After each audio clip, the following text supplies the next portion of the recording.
गेल्या काही दिवसात भास्कर जाधव सातत्यानं राज्यातल्या ब्राह्मण समाजावरती हल्ले चढवत आहे। त्यानंतर ब्राह्मण समाजाकडून सुद्धा त्यांना प्रत्युत्तर दिलं जातंय। एक शाब्दिक युद्ध रंगलेलं आहे, आरोप प्रत्यारोप केले जात आहेत। भास्कर जाधवांनी एक नवा मुद्दा उपस्थित केला, एक स्टेटस ठेवलं आणि त्या स्टेटसच्या माध्यमातून त्यांनी हा मुद्दा उपस्थित केला की छत्रपती शिवाजी महाराजांचं जे आरमार आहे ते आरमार बुडवण्याचं काम पेशवांनी केलं, अशा प्रकार तो त्यांनी म्हटलं आणि त्यामुळे एक नवा वाद निर्माण झाला। आता छत्रपती शिवाजी महाराजांनी जे वैभव नौदलाचं उभं केलेलं होतं ते कमी का झालं आणि त्या मागची नेमकी ऐतिहासिक कारणं काय आहेत, त्याच्यासाठी पेशव्यांना जबाबदार धरणं कितपत योग्य आहे? पेशव्यांनी ते बुडवलं, दुर्लक्ष झालं की त्यांनी इंग्रजांसोबत हातमिळवणी केली, हा जो आरोप केला जातो त्याच्यात तथ्य आहे। भास्कर जाधवांना हे सांगायचं की कदाचित छत्रपती शिवाजी महाराज असतील, छत्रपती संभाजी महाराज असतील, यांचा जो रयतेप्रती प्रेम होतं, स्वराज्याप्रती प्रेम होतं आणि मराठ्यांचा इतिहास, स्वराज्याचा इतिहास आणि हिंदवी स्वराज्य हे ज्या पद्धतीनं विस्तारलेलं होतं ते प्रमाण पद्धतीनं पुढे पेशव्यांनी टिकून ठेवलं का? अजिबात नाही। या पद्धतीने मध्ययुगीन भारताच्या इतिहासाचा दाखला घेऊन मुस्लिमांचा देखील द्वेष करणं खरं तर बंद केलं पाहिजे। त्याच पद्धतीनं त्या पद्धतीची उदाहरणं देऊन जे आहे ते ब्राह्मण समाजाला वगैरे टार्गेट करणं, या देखील गोष्टी थांबल्या पाहिजेत असं मला वाटतं। पूर्वी छत्रपती पेशव्यांची नियुक्ती करायचे, आता कोण करतंय? आता पेशवे छत्रपतींची नियुक्ती करा। याचा अर्थ त्या वाक्याचा जर मथित अर्थ लक्षात घेतला तर छत्रपतींचा तो काळ होता, ते स्वराज्य होतं, ते नाही टिकून ठेवलं। एक प्रकारची आता जसं लोकशाहीमध्ये स्वायत्त संस्था आहेत तशा प्रकारचं एक स्वायत्तता ह्या आरमाराला होती आणि या स्वायत्ततेमुळे कदाचित दोन पॉवर सेंटर असं म्हणूया, हे पायदळ आणि नौदल, याच्यामध्ये हे भांडण सुरू होतं पेशव्यांचं आणि त्यांनी तर आता उल्लेख केला की थेट गादी विरोधातच त्यांनी पोर्तुगीजांसोबत जाऊन बंड केलेलं होतं। अशा परिस्थितीत ते त्यांच्यासोबत लढले असतील तर मग चुकलं काय असा त्यांचा मुद्दा आहे। जर तडजोड केली नसती, इंग्रजांशी हातमिळवणी केली नसती तर मला असं वाटतं आरमार दल त्या काळी जे वैभव शिवाजी महाराजांनी निर्माण केलं होतं आज तागायत ते तसंच राहिलं असतं।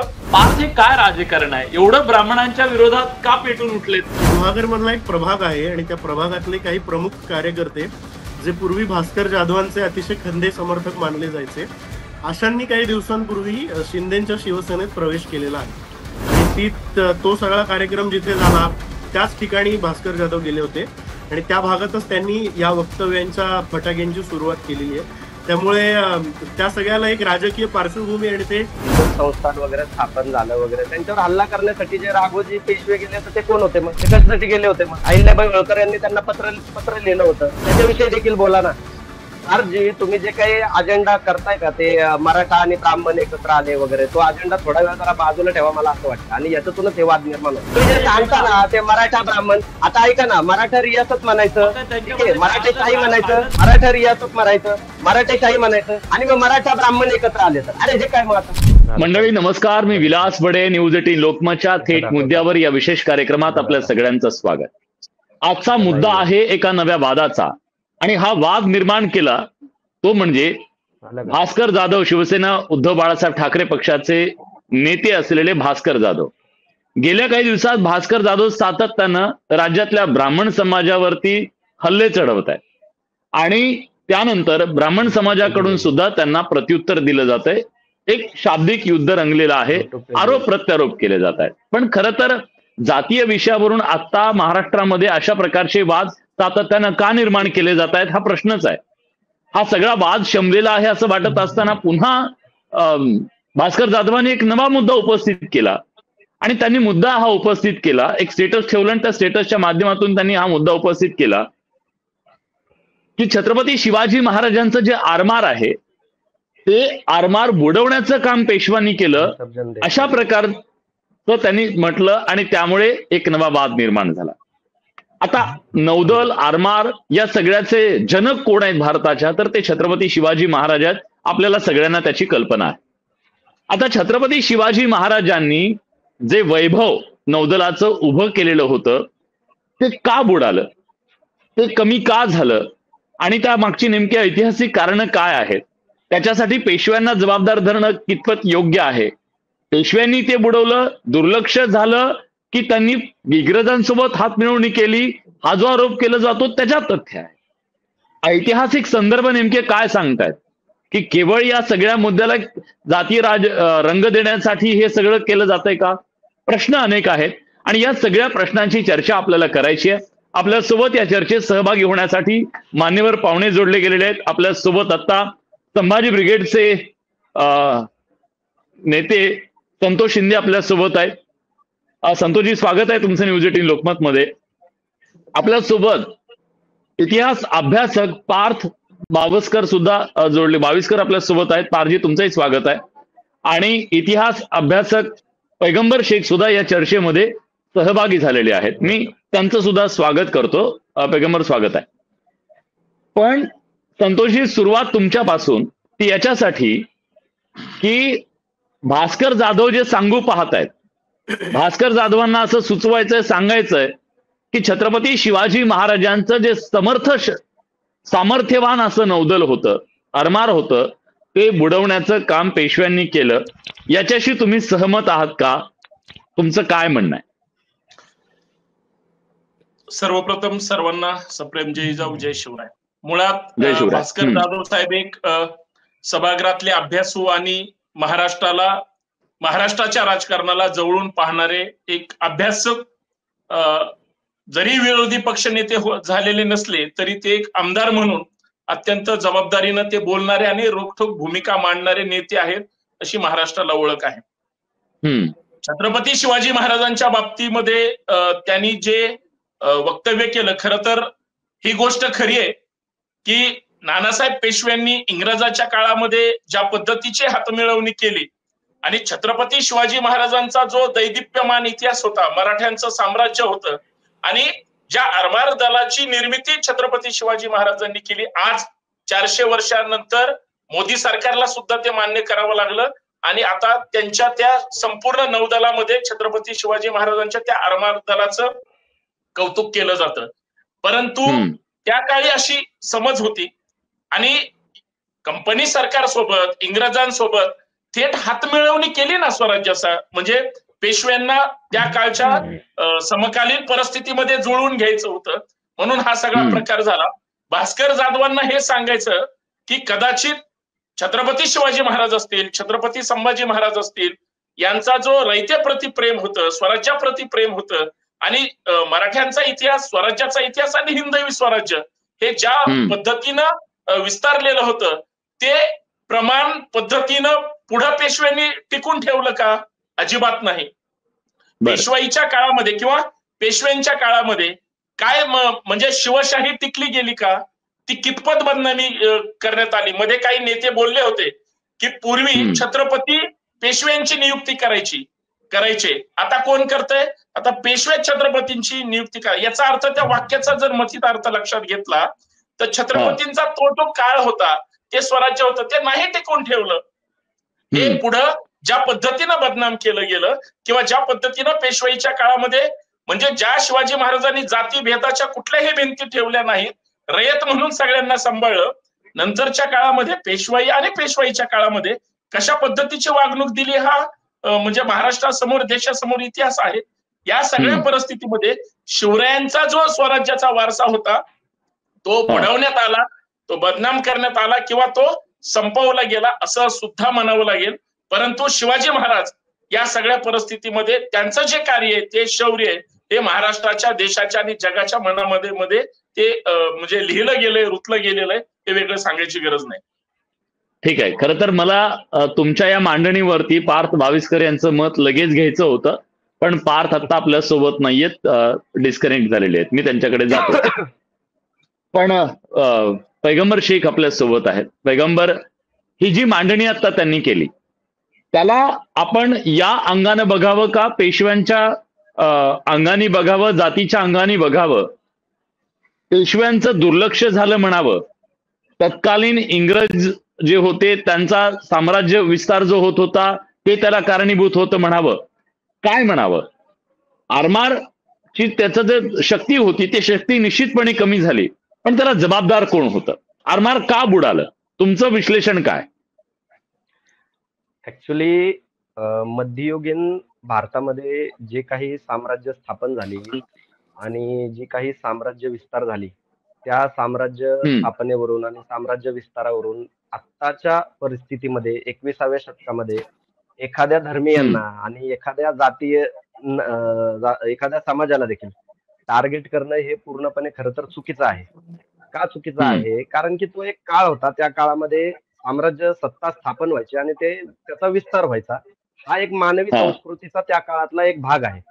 आता आरमार स्थापन करण्यामागची छत्रपती शिवाजी महाराजांची काय भूमिका होती ते सर्वात पहिल्यांदा जाणून घेणं खूप जास्त गरजेचं आहे, असं मला या ठिकाणी वाटतं. त्या काळामध्ये हिंदू धर्मियांमध्ये एक प्रथा म्हणा, एक अनिष्ट रूढ होती की समुद्र ओलांडणे जे आहे ते पाप होतं. आणि त्या काळामध्ये छत्रपती शिवाजी महाराजांनी आरमाराची जी आहे ती स्थापना केली. समुद्र फक्त ओलांडलाच नाही, तर 7 समुद्रापार जे आहे तो मराठेशाहीचा जो व्यवसाय आहे, जी राजसत्ता आहे, जे शासन आहे ते देखील घेऊन जाण्याचा आणि व्यवसाय देखील जो आहे तो त्या माध्यमातून वाढवण्याचा आणि आपल्या जे समुद्र किनारे आहेत त्या समुद्र किनाऱ्यांना सुरक्षा देण्याचं काम जे आहे ते छत्रपती शिवाजी महाराजांनी केलं. त्याच्यानंतर त्यांच्यासोबत जो सगळ्यात पहिल्यांदा जो आरमार प्रमुख होता तो दौलत खान होता. त्याच्यानंतर मग जे आरमार प्रमुख होते ते कान्होजी आंग्रे होते आणि त्याच्यानंतर जे आरमार प्रमुख होते ते तुळाजी आंग्रे होते. आणि हे तुळाजी आंग्रे जे आहेत हे पेशव्यांच्या काळामध्ये होते आणि हे पेशवे आणि तुळाजी आंग्रे यांचे खूप मतभेद होते. तुळाजी आंग्रे आणि पेशव्यांचं कधीही जमत नव्हतं आणि त्याच्यामुळे 1750 साली जे आहे ते पेशव्यांनी इंग्रजांच्या मदतीने तुळाजी आंग्रे यांच्यावर हल्ला केला आणि त्याच्यानंतर मराठ्यांचं जे आरमार आहे ते कमकुवत झालं आणि त्याच्यानंतर 1818 मध्ये ज्यावेळी पेशवे विरुद्ध ब्रिटिश जी लढाई झाली त्याच्यानंतर ते आरमार पूर्णपणे संपलं. तर पेशव्यांनी पहिल्यांदा जे आहे ते दुर्लक्ष कुठल्या माध्यमातून केलं? पेशव्यांनी पहिल्यांदा दुर्लक्ष या माध्यमातून केलं की त्यांनी पायदळाकडे खूप जास्त लक्ष दिलं. त्यामुळे त्यांचं आरमाराकडे पूर्णपणे जे आहे ते दुर्लक्ष झालं. त्याच्यानंतर जे कान्होजी आंग्रे यांचे जे पुत्र होते तुळाजी आंग्रे यांचे आणि पेशव्यांचे मतभेद होते आणि त्या मतभेदामुळे जे आहे ते ब्रिटिशांशी पेशव्यांनी जे आहे ते हातमिळवणी केली आणि हातमिळवणी करून तुळाजी आंग्रे यांच्यावर हल्ला केला आणि त्याच्यानंतर ते मराठा आरमार जे आहे ते पूर्णपणे जे आधीच दुर्लक्ष झालं. 1756 ची ती लढाई होती. 1750 ची लढाई होती जे 1750 बर हो 1750 ची लढाई होती तुळाजी आंग्रे यांच्या बरोबर जी झाली. ब्रिटिशांना सोबत घेऊन जे ब्रिटिशांना पाठबळ दिलं आणि त्याच्यानंतर त्या लढाईनंतर जे आहे ते मराठा आरमार जे आहे ते कमकुवत झालं. भास्कर जाधवांचा या प्रसंगी या सगळ्या गोष्टी सांगण्यामागचा उद्देश काय आहे ते मला समजलं नाही. मात्र आता आपण लोकशाहीमध्ये आहोत आणि या लोकशाहीमध्ये छत्रपती शिवाजी महाराजांना फादर ऑफ इंडियन नेव्ही म्हणून स्वीकारलं गेलेलं आहे. राजमुद्रा देखील जे आहे ते आपण लावलेली आहे त्या ठिकाणी. या सगळ्या चांगल्या गोष्टी आहेत. ज्या पद्धतीने मध्ययुगीन भारताचा इतिहासाचा दाखला घेऊन मुस्लिमांचा देखील द्वेष करणं खरं तर बंद केलं पाहिजे. त्याच पद्धतीनं त्या पद्धतीची उदाहरणं देऊन जे आहे ते ब्राह्मण समाजाला वगैरे टार्गेट करणं या देखील गोष्टी थांबल्या पाहिजेत असं मला वाटतं. मात्र या गोष्टी दोन्ही बाजूने थांबल्या पाहिजेत. जर त्या ठिकाणी मुस्लिमांच्या विरोधामध्ये द्वेष पसरवणं चालू केलं जाईल तर या ठिकाणी ब्राह्मणांच्या बाबतीत देखील सांगणं सुरू केलं जाईल कारण तो लढा धार्मिक नव्हता. एवढंच सांगणं त्यामागचा उद्देश आहे. ठीक आहे पार्थ, तुम्ही खरं तर मी तुमच्याकडे येणार होतो, नंतर मला पैगंबर यांच्याकडे जायचं होतं. तुम्ही पुन्हा जोडले गेलेले आहेत. मांडणी अशी केली गेली जातीय की छत्रपती शिवाजी महाराजांचं सामर्थ्यवान असं आरमार हे रसातळाला नेण्याचं काम, संपवण्याचं काम, बुडवण्याचं काम हे पेशव्यांनी केलं. त्यामुळे सगळं खापर पेशव्यांवर फोडण्याचा प्रयत्न केला जातोय आणि ती मांडणी केली जाते. तुम्हालाही मान्य आहे का? काय घडलं होतं म्हणून हे आरमार बुडालं आणि त्याला पेशवे जबाबदार होते का?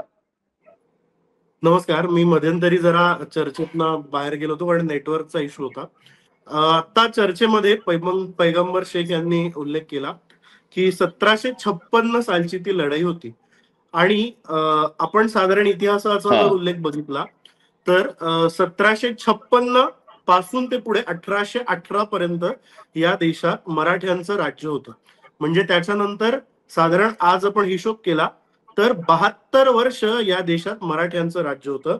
म्हणजे छत्रपतींच्या गादीनुसार चालवलं जाणारं राज्य होतं. मग असं जर आपण म्हणालो की हा. पेशव्यांनी इंग्रजांशी हात मिळवणी केली आणि त्यामुळे मराठी राज्याचं नुकसान झालं, तर त्यानंतर पुढे 72 वर्ष जे झालं ते राज्य कुणाचं होतं. दुसरा मुद्दा ज्याच्यात ऐतिहासिक तथ्य आहे आणि तो आपण समजून घेतला पाहिजे. पेशव्यांनी इंग्रजांशी हातमिळवणी केली तर आंग्र्यांनी कुणाशी हातमिळवणी केली होती हा आपण तपशील लक्षात घेत नाही विलासजी. सर्वसाधारणपणे 1756 साली जे पत्र उपलब्ध आहे, आपण पेशवे दफ्तराचे खंड जर तपासले, पेशवे दफ्तर खंड क्रमांक 40 लेखांक क्रमांक 86, हे जर आपण यातलं एक पत्र बघितलं तर त्या पत्रामध्ये असा स्पष्ट उल्लेख आहे की तुळाजीच्या विरुद्ध पेशव्यांच्या बाजूने जे उतरले होते ते होते मानाजी आंग्रे. आता आपल्या भावाविरुद्ध मानाजी आंग्रेंना उतरायला काय लागलं याचं सगळ्यात महत्वाचं कारण म्हणजे तुळाजी आंग्रे हे पोर्तुगीजांच्या मदतीनं कोल्हापूरच्या गादीवरती आक्रमण करू पाहत होते. आता कोल्हापूरची गादी ही कोणाची? छत्रपतींची गादी.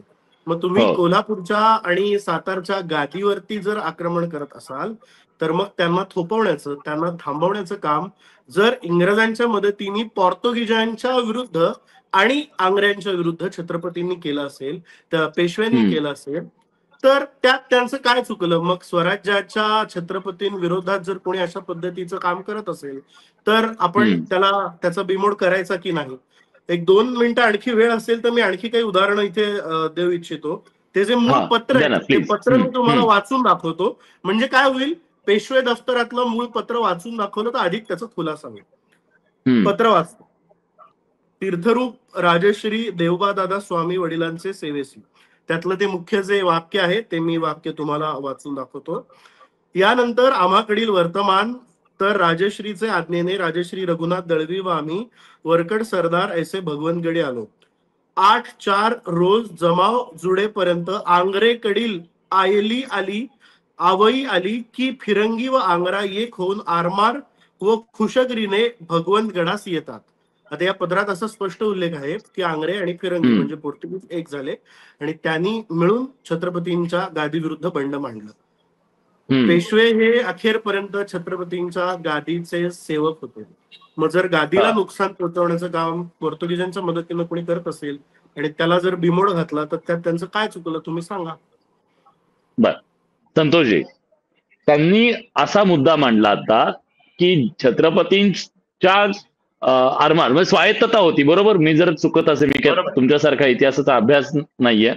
एक प्रकारची आता जसं लोकशाहीमध्ये स्वायत्त संस्था आहेत तशा प्रकारचं एक स्वायत्तता ह्या आरमाराला होती आणि या स्वायत्ततेमुळे कदाचित 2 पॉवर सेंटर असं म्हणूया, हे पायदळ आणि नौदल, याच्यामध्ये हे भांडण सुरू होतं पेशव्यांचं. आणि त्यांनी तर आता उल्लेख केला की थेट गादी विरोधातच त्यांनी पोर्तुगीजांसोबत जाऊन बंड केलेलं होतं. अशा परिस्थितीत ते त्यांच्यासोबत लढले असतील तर मग चुकलं काय असा त्यांचा मुद्दा आहे. मग त्याच्याकडे आपण त्यांनी बुडवलं असं कसं म्हणू शकतो? नाही, त्यांनी बुडवलं म्हणण्याचा अर्थ असा आहे की ज्या आरमार दलाचं त्या काळी आंग्रेंनी जे संरक्षण केलं त्यांनी ते चालवण्याचा प्रयत्न केला, परंतु पेशव्यांनी ज्या पद्धतीनं त्यांच्यासोबत व्यवहार केला, आता हे सांगतायत त्या पत्रावरून की ते गादीवर आक्रमण करतायत, त्यांच्याकडे ती माहिती आहे, त्याच्यामुळं ते त्याच्याबद्दल जास्त सांगू शकतील. परंतु छत्रपती शिवाजी महाराजांनी ज्या आरमार दलाची निर्मिती केली त्याचं संरक्षण करणं जेवढी आंग्रेंची जबाबदारी होती तेवढी मग नानासाहेबांची पण असली पाहिजे, पेशव्यांची पण असली पाहिजे. छोटासा मुद्दा आहे की त्यांचा उद्या लगेच येतो तुम्ही. आता मी त्याचं एक उदाहरण सांगतो. ज्या छत्रपती शिवाजी महाराजांची राजधानी रायगड होती, रायगडावरून सगळा कारभार चालायचा. शिवाजी महाराजांच्या नंतर सातारा आणि कोल्हापूर या गादीवरून ते सगळं पाहिलं जायचं आणि नंतर पेशव्यांची जसं आता सरांनी सांगितलं की त्यांची नियुक्ती झाली, ते त्यांच्या दरबारी होते, हे सगळं ठीक आहे. पण तो कारभार कोल्हापूर किंवा साताऱ्याकडून पुण्यातून ते केंद्र बनलं. आज माझा साधा प्रश्न आहे, आरमार दलाचं जे झालं तेच नंतर पेशव्यांनी ज्या छत्रपती शिवाजी महाराजांनी शाहिस्ते खानाची बोटं छाटली त्या ज्या लाल महालामध्ये, त्या लाल महालाचं सुद्धा संरक्षण करू शकले नाहीत किंवा ते टिकू शकले नाहीत, हे विसरून चालणार नाही. म्हणजे आजही पेशव्यांचा शनिवार वाडा म्हणून मोठा सांगितला जातो. काही गोष्टी समजून घेतल्या पाहिजेत. परंतु आम्हाला लाल महाल, ज्या लाल महालामध्ये शाहिस्ते खान आला होता, 1-1.5 लाख सैन्य थांबलं होतं, मग तो कुठे गेला लाल महाल? मग त्याचं जतन संवर्धन हा नंतरच्या काळात कुणी केलं नाही. हा जसा संशोधनाचा विषय आहे तसाच या वादाबद्दल आहे, हे मला सांगायचंय.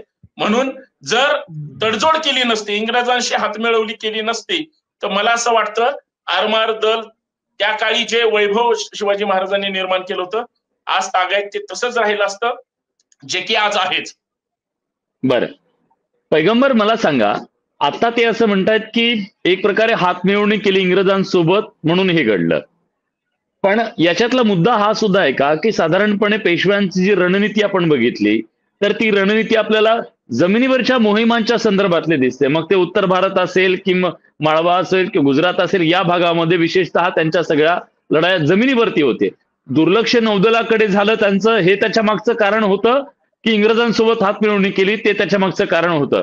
पार्थ, मी तुमच्याकडे ह्या प्रश्नासाठी येतो, पण आधी पैगंबर तुम्ही. याच्यामध्ये पहिल्यांदा मी मगाशी सांगितलं की पहिला जे कारण होतं की पेशव्यांचं पहिलं आरमाराकडे जे आहे ते दुर्लक्ष झालं होतं, आणि त्याच्यानंतर दुसरं जे कारण होतं ते तुळाजी आंग्रे यांच्या बरोबर त्यांचे मतभेद होते, हे दुसरं कारण होतं. आता याच्यामध्ये पार्थ भाविस्कर सांगतायत की तुळाजी आंग्रे यांनी पोर्तुगीजांना सोबत घेतलं आणि त्याच्यानंतर त्यांनी कोल्हापूरच्या गादीवर जो आहे तो हल्ला करण्याचा त्यांनी रणनीती वगैरे आखली होती. मग त्याच्यानंतर पेशव्यांनी जे आहे ते ब्रिटिशांशी हातमिळवणी केली. त्याच्यानंतर मग ह्या ब्रिटिशांनीच 1818 मध्ये जी आहे ती पेशवाई संपवली.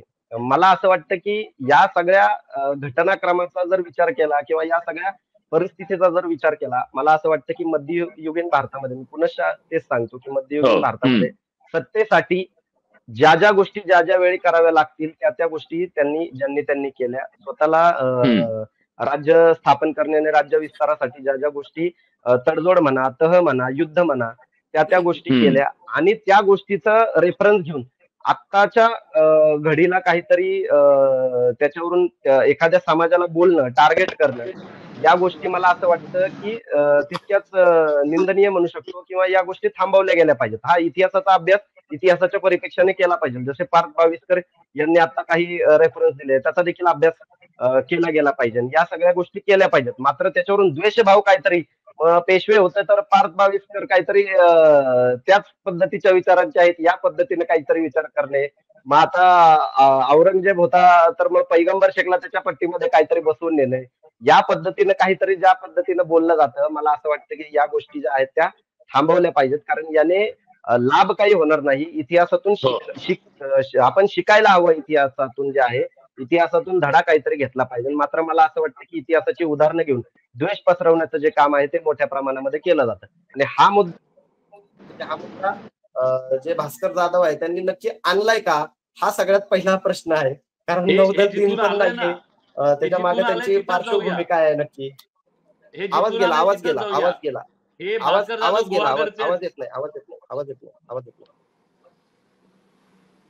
माझा आवाज येतोय? हा येतोय. हे भास्कर जाधव जिथून आहेत ना, त्या गुहागर मधूनच आपल्या एक मिनिट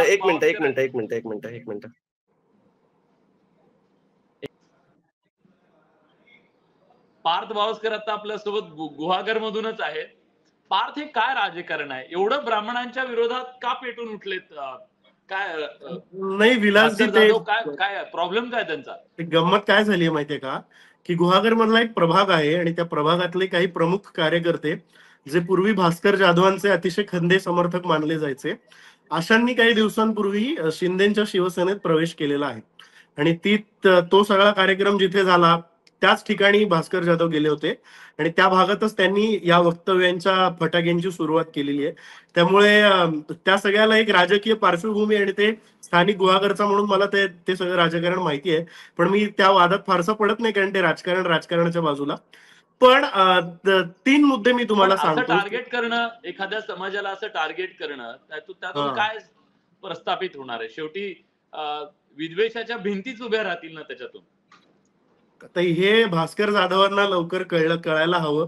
भास्कर जाधवांचा तो गुहागर हा मतदारसंघ आहे, त्याच्यामुळे आपल्या मतदारसंघातल्या लोकांना किती दुखवायचं हा भास्कर जाधवांनी पर्सनली विचार केला पाहिजे. त्याच्याबद्दल त्यांना सल्ला देणारा मी कोण आहे. पण मी 3 मुद्दे मांडतो विलासजी. एक म्हणजे हा. आरमाराकडे दुर्लक्ष का झालं असावं, याचं एक ऐतिहासिक आकलन असं आहे की आपण बघा, छत्रपतींच्या युद्धाची पद्धत ही गनिमी काव्याची आहे आणि हा गनिमी कावा डोंगराळ भागात खेळला जातो. आपण जर लक्ष दिलं असेल तर सर्वसाधारणपणे प्रतापगडच्या नंतर शिवाजी महाराजांची सगळी युद्धनीती किंवा त्यानंतरच्या काळातली त्यांची युद्धनीती, अफजल खानाला मारल्यानंतर शिवाजी महाराजांनी कशा पद्धतीनं पश्चिम महाराष्ट्रातला एक एक भाग घेऊन ते तळकोकणात उतरले आणि त्यांनी त्यानंतर कोकणातलं राज्य वाढवण्याचा प्रयत्न केला आणि ते राज्य राखण्यासाठी त्यांना सशक्त अशा आरमाराची निर्मिती करायला लागली. त्याच्या विरुद्ध आपण पेशवाईच्या इतिहासाकडे जाऊ. पेशवाईचा इतिहास आपण अभ्यास करतो तेव्हा असं लक्षात येतं की फक्त कोकणातला भाग, फक्त पश्चिम महाराष्ट्रातला भाग किंवा फक्त पुण्याचा भाग नाही, तर त्याच्या पलीकडे एकीकडे दिल्ली आणि दुसरीकडे दक्षिण भारत, अशा पातळीत अशा भागांमध्ये सुद्धा युद्ध व्हायची आणि जी युद्ध गनिमी काव्यापेक्षा अधिक प्रमाणात मोकळ्या मैदानात खेळली जायची. आणि अशा वेळेस कदाचित त्या आरमाराकडे दुर्लक्ष होणं साहजिक आहे. त्यामुळे कदाचित ते झालं असावं. पण जाणीवपूर्वक आंग्र्यांच्या विरुद्ध लढायचं किंवा आंग्र्यांचा आरमार बुडवायचं म्हणून ब्राह्मण पेशव्यांनी हे केलं, हा दावा खोटा आहे. याचं सगळ्यात मी तुम्हाला एक साधं उदाहरण देतो. सरखेल कान्होजी राजे आंग्रे यांचा मुलगा मानाजी, हे जेव्हा ही सगळी युद्ध आणि हे जेव्हा भांडण सुरू होतं तेव्हा हा मानाजी आंग्रे स्वराज्याप्रती आपली निष्ठा कायम ठेवण्यासाठी स्वतः मराठ्यांच्या सैन्यामध्ये सामील झालेला होता. मग तो स्वतः त्यांचा एक पुत्र जर पेशव्यांच्या बाजूनी त्या तुळाजी विरुद्ध लढतो, तर हे फक्त स्पिरिटची लढाई नाहीये, लक्षात घ्या. कुठेतरी कोल्हापूरच्या गादीशी त्यांनी बेईमानी केली असेल, कुठेतरी स्वराज्याशी बेईमानी करायला ते आले असतील आणि फिरंग्यांच्या म्हणजे पोर्तुगीजांच्या मदतीने आले असतील. त्यामुळं हे युद्ध भडकण्याचा अधिक संभव आहे. आपण जर इतिहास वाचला तर आपल्या अधिक लक्षात येईल. मला आणखी 2 पत्रांचा इथे उल्लेख करायचा आहे.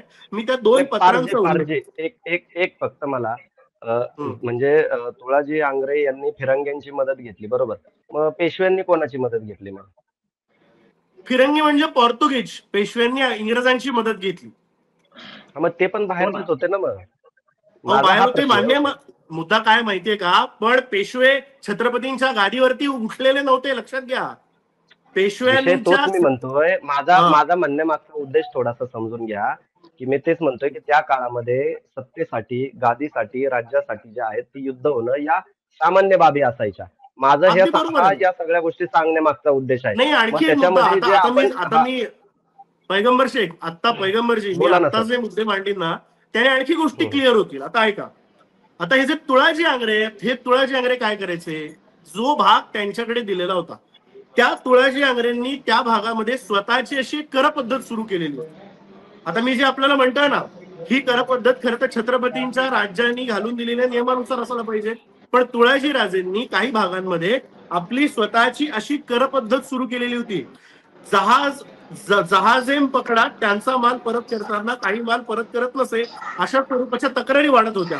त्याच्याबद्दलचे उल्लेख माझ्याकडे स्वतः आहे. इथे स्क्रीनवर जर दिसत असेल तर ते पत्र सुद्धा मी दाखवू शकतो. हे बघा, ते पत्र सुद्धा माझ्याकडे उपलब्ध आहे. ते पत्र मी तुम्हाला दाखवतो. ते सुद्धा पेशवे दफ्तरातलंच पत्र आहे. बरं, तुळाजी राजे आंग्रेंनी पेशव्यांच्या विरुद्ध किंवा छत्रपतींच्या गादी विरुद्ध असं काही करू नये असं स्वतः त्यांना त्यांच्या घरातनं सांगण्यात येत होतं. अशा आशयाची काही पत्र माझ्याकडे उपलब्ध आहेत.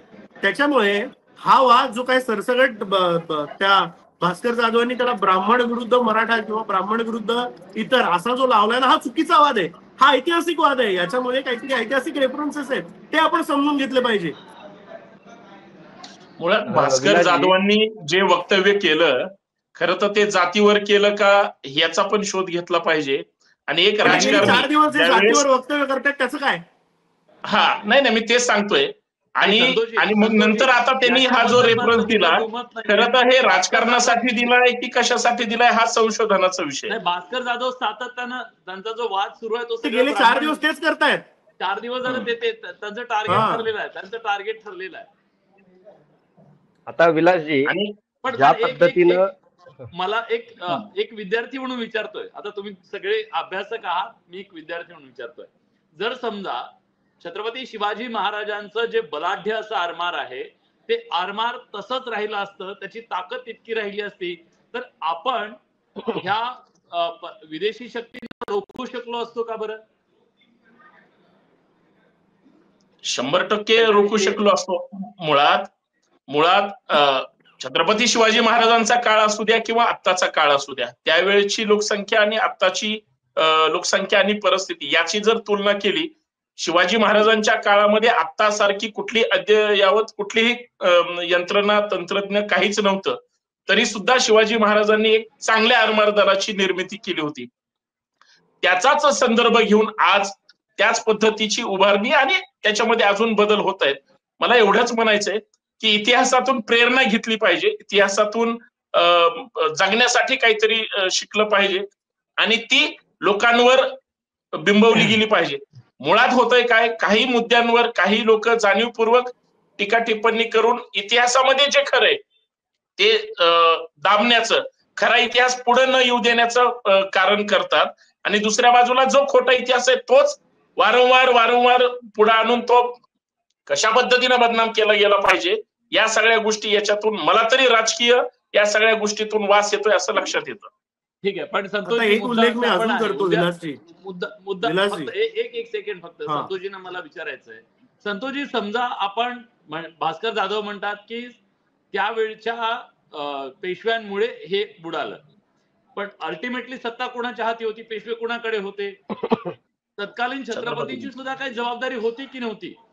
समजा हे धोरणात्मक आपला खाली कोण काय करतंय, समजा यांची धोरणं चुकली किंवा हे यांची धोरणं वेगळी होती, मैदानी प्रदेशामध्ये यांना जिंकत जायचं होतं, जे काय असेल ते, आणि आपलं तिकडे दुर्लक्ष होतंय, तर ह्या व्यवस्थेचं सगळं पातक एकट्या यांच्यावरती फोडणं, पेशव्यांवरती फोडणं, हे पण कितपत योग्य आहे?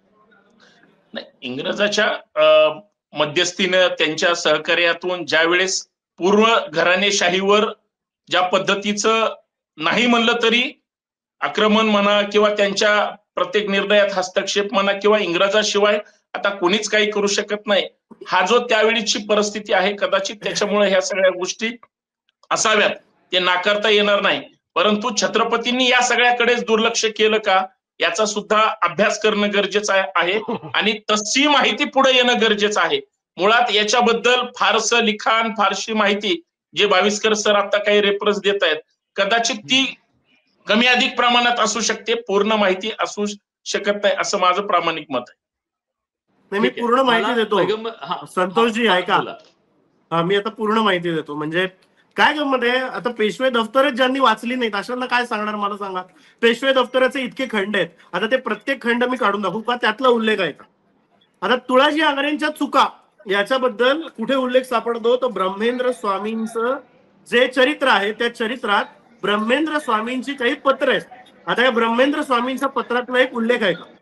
तुळाजी आंग्रे हाताबाहेर जात असताना त्याच्या आईने त्याला समजावण्याचा प्रयत्न केला, तेव्हा त्याने आईला मारहाण केली. मग ब्रह्मेंद्र स्वामींना याच्यात पडायला लागलं आणि ब्रह्मेंद्र स्वामींनी तुळाजी आंग्रेला पत्र लिहिलं. ते पत्र मी वाचून दाखवतो. सहस्त्रायू चिरंजीव विजयी भव तुळाजीस आज्ञा ऐकीच आहे, तुझे सहस्त्र अन्याय जाईले, तुझला पत्र न लिहितो, पण मानसिंग याची आणि तुझी गोडी व्हावी, महत्कार्य सिद्धीस जावे या करता पत्र लिहिले आहेत. तर कबिले बायका तुझ्याकडे मानाजीची जी आहेत ती लावून रवाना करावी, ये विषयी राजपत्रे गेलेली आहेत, बहुत काय लिहिणे आज्ञा. दोघे भाऊ एक होऊन एखादे आभाळास हात घालणे. ब्रह्मेंद्र स्वामींनी सुद्धा आईला मारहाण केल्यानंतर तुळाजीला अशा पद्धतीचं पत्र लिहून त्याची कान उघडणी केलेली आहे. आता जो माणूस आईला मारहाण करतो असा माणूस स्वराज्यावर सुद्धा वार करून येऊ शकतो. तर हे सगळे रेफरन्सेस आहेत आपल्याकडे, आपण फक्त ते वाचले पाहिजे. ठीक आहे, पण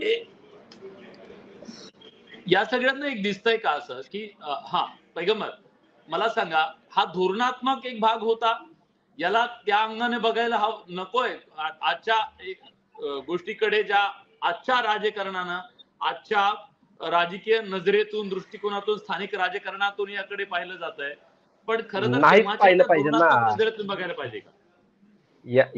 हा जो काळ आहे हा काळ मतदानावर आधारित लोकशाहीचा काळ आहे. त्याच्यावर बरेच जण आक्षेप घेतात सध्या, मत चोरी वगैरे, पण तो विषय थोडा आपण बाजूला ठेवू. मात्र तो काळ जो होता तो हुकुमशाहीचा काळ होता, ज्याच्या हातामध्ये शस्त्र आहे आणि त्या शस्त्राचा जो योग्य पद्धतीने वापर करू शकतो, सैनिकांचा जो योग्य पद्धतीने वापर करू शकतो, तो त्यावेळेमध्ये कुठल्याही ठिकाणी जाऊन जो आहे तो राज्य स्थापन करू शकत होता. त्याला तेवढी हिंमतही लागत होती, तेवढी धमक देखील लागत होती. तर तो राज्य स्थापन करू शकत होता आणि राज्य विस्तार करू शकत होता. ज्या पद्धतीने तुळाजी आंग्रे जे आहे त्यांना वेगळं राज्य चालवायचं होतं, कर प्रणाली वगैरे निर्माण करायची होती, त्यांनी ती केली. पार्थ भाविस्कर जे बोलले त्यांच्यामध्ये कुठल्याही पद्धतीचं चुकीचं काहीच नाहीये, कारण ते वास्तव आहे. तुळाजी आंग्रे यांनी त्या गोष्टी केलेल्या आहेत. त्याच्यामध्ये काहीच दुमत असण्याचं कारण नाहीये, कारण त्यांनी वेगळी कर प्रणाली लागू देखील केली होती आणि त्यांना वेगळ्या पद्धतीने राज्य चालवायचं देखील होतं आणि त्याच्यामुळेच पेशव्यांचं आणि त्यांचे वादविवाद होते आणि त्याच्यामुळेच पेशव्यांनी इंग्रजांना सोबत घेऊन जे आहे ते तुळाजी आंग्रे यांच्यावर हल्ला केला, हे देखील वास्तव आहे. आता याच पद्धतीने निजाम जे आहेत ते औरंगजेबाकडून वेगळे झाले होते. औरंगजेबाचा मुलगा देखील जो आहे तो औरंगजेबाकडून शासन जे आहे ते राज्य वेगळं करण्यासाठी जे आहे तो वेगळा झाला होता. तर ह्या ज्या काही लढाया आहेत या सत्तेच्या लढाया होत्या आणि या सत्तेच्या लढाया ज्या त्या काळामध्ये झाल्या, मला असं वाटतं त्यातला त्या काळातून त्या 350-400 वर्षापूर्वी जे काही घडलं, 250 वर्षापूर्वी जे काही घडलं त्याला त्याच दृष्टिकोनातून आपण पाहिलं पाहिजे. आपण राहतो लोकशाहीमध्ये आणि लोकशाहीमध्ये राहून आपण 250-300 वर्षापूर्वी काय चुकीचं घडलं होतं त्याचं आकलन या काळानुसार करत बसतो आणि एकमेकांविषयी द्वेष बाळगतो. मला असं वाटतं कुठेतरी या गोष्टीचा राजकीय अंगासाठी वापर न करता आपण काहीतरी त्यातून प्रेरणा घेऊन जे आहे ते पुढे समाजाला नेलं पाहिजे. मात्र त्याचा वापर दोन्ही बाजूने कुठल्याही बाजूने जो आहे तो योग्य पद्धतीने होतो असं मला तरी वाटत नाही. नक्की. पण एक गोष्ट याच्यातनं स्पष्टपणे दिसतीये, छत्रपती शिवाजी महाराज यांच्याकडे किती मोठी दूरदृष्टी होती. आज नौदलाचे जनक आपण त्यांना म्हणतोय आणि त्यानंतर त्यांच्याकडे ती दूरदृष्टी होती. कदाचित पुढच्या नेतृत्वाकडे त्या जग ओळखण्याची क्षमता नसेल म्हणा, त्यांच्या प्रायोरिटी वेगळ्या असतील, त्यांच्या धोरणात्मक काही गोष्टी बदललेल्या असतील. या सगळ्या गोष्टीतनं आपलं नौदल कमकुवत झालं हे तर मान्य करावं लागेल. पण या सगळ्यामध्ये ते सगळं करत असताना त्याच्यासाठी तत्कालीन गोष्टी सुद्धा कारणीभूत होत्या, हे तितकंच आपल्याला मान्य करावं लागेल. आणि शिवाजी महाराजांचं बलाढ्य नौदल पुन्हा उभं करावंच लागेल. त्याच्याशिवाय हा देश सुरक्षितही राहू शकत नाही आणि बलाढ्य सुद्धा होऊ शकत नाही. ही बाब आजच्या राज्यकर्त्यांना कळली, हे महत्वाचं म्हणायला हवं. फार शेवटची कमेंट तुमची, कारण आपल्याला शेवटची कमेंट माझी अशी आहे या सगळ्यामध्ये की पेशव्यांच्या काळामध्ये महाराष्ट्राबाहेर शिंदे, होळकर, पवार, नागपूरकर, भोसले अशा सगळ्यांची वेगवेगळी साम्राज्य होती. त्यामुळे कितीही नाही म्हटलं तरी पेशव्यांच्या काळात ब्राह्मण आणि मराठा ही एक अघोषित युती होती. मला वाटतं आजच्या महाराष्ट्राने आणि ओव्हरऑल आजच्या राजकारण्यांनी ब्राह्मण आणि मराठा या वैचारिक आणि ऐतिहासिक युतीचा अभ्यास केला पाहिजे, तर महाराष्ट्रातले बहुतांश वाद कमी होते. एक मिनिट जे इंदोर संस्थान आहे अहिल्याबाई होळकर यांचं, एक मिनिट विलासजी जे इंदोर संस्थान आहे हे म्हणतात इंदोर संस्थान वगैरे स्थापन झालं वगैरे, त्यांच्यावर हल्ला करण्यासाठी जे राघोजी पेशवे गेले होते ते कोण होते मग? ते कशासाठी गेले होते मग? अहिल्याबाई होळकर यांनी त्यांना पत्र लिहिलं होतं, त्याच्याविषयी देखील बोला ना. जी तुम्ही जे काही अजेंडा करताय का ते मराठा आणि ब्राह्मण एकत्र आले वगैरे, तो अजेंडा थोडा वेळ जरा बाजूला ठेवा मला असं वाटतं. आणि याच्यातूनच हे वाद निर्माण होतात मुळात. त्या ठिकाणी सगळ्या समाजाचे लोक होते. ऐका, पेशव्यांच्या ह्याच्यामध्ये ऐका ना, पेशव्यांच्या ह्याच्यामध्ये देखील जे आहेत ना, तुम्ही जे सांगता ना ते मराठा ब्राह्मण, आता ऐका ना, मराठा रियासत म्हणायचं, ठीक आहे, मराठेशाही म्हणायचं. नाही ऐका ना विलासजी, एकच मिनिट, मला फक्त एकच वाक्य बोलायचं, जास्त बोलायचं नाही. मराठा रियासत म्हणायचं, मराठेशाही म्हणायचं आणि मग मराठा ब्राह्मण एकत्र आले तर अरे हे काय मग आता मराठा रियासत मध्ये सगळ्या समाजाचे लोक नव्हते का? त्यांनी तसं नाही म्हणाले. मी काय म्हणालो ऐका, पैगंबर शेख मी काय म्हणालो त्याचा बोला ना सर, बोला ना. मी आजचे राजकारणी हा शब्द वापरला, आजचे राजकारणी, लक्षात घ्या. आणि आजच्या राजकारणात नाही कोण म्हणाल, मी फार तुमच्या पुढे जाऊन सांगतो. महाराष्ट्राच्या राजकारणामध्ये आज ब्राह्मण समाज आणि मराठा समाज दोन्ही एकत्र बांधतायत ना सत्ताच. बघा तुम्ही, कोणाची नावं घ्यायची आवश्यकता नाहीये, सगळे सत्य युतीतच आहेत. युती नाही असं नाहीये, फक्त काय ज्याला कुणाला काय मिळालं नसेल तो थोडासा करतो. ते विलासजी राजकीय अन्वयार्थ तुम्ही अधिक चांगले लावू शकाल त्याचे युतीतून, हा प्रश्न त्याचे आत्ताचे राजकीय अन्वयार्थ तुम्ही जास्त चांगले लावू शकाल. जसं मुळात पूर्वीची जी काही लढाई होती ती राजकीय होती, तशीच आजची लढाई सुद्धा त्याच पद्धतीनं पाहिली गेली पाहिजे. तसंच सध्याचं राजकीय राजकारण शिस्त आहे, त्याच्यामुळे या चर्चेकडे त्या अंगाने बघावं, एवढंच. बरोबर, अगदी खरं. Thank you so much. आणि मला नेहमी असं वाटतं की तुमच्यासारखी ही तरुण मंडळी जी आता या सगळ्याचा अभ्यास करते, इतिहासाची पानं उलगडतीये आणि तुम्ही ज्या डोळसपणे ह्या सगळ्याकडे पाहताय, आणि ब्रॉडली पाहताय विशेष म्हणजे त्याबद्दल सुद्धा तुमचं खरंच कौतुक. केवळ इथं येऊन काहीतरी आपण एकमेकांच्या धर्माविषयी एकमेकांच्या जातीविषयी काहीतरी बोलून विनाकारण वाद निर्माण करण्यापेक्षा इतिहासाची पानं उलगडण्याचा आणि त्यातलं तथ्य शोधण्याचा आपण प्रयत्न केला आजच्या चर्चेच्या माध्यमातून. खूप खूप धन्यवाद. तुम्ही एका फोनवरती आलात आणि वेळ दिला तुमचा महत्वाचा अमूल्य असा, त्याबद्दल तुमचे खरंच मनापासून धन्यवाद. Thank you so much. आभारी. धन्यवाद.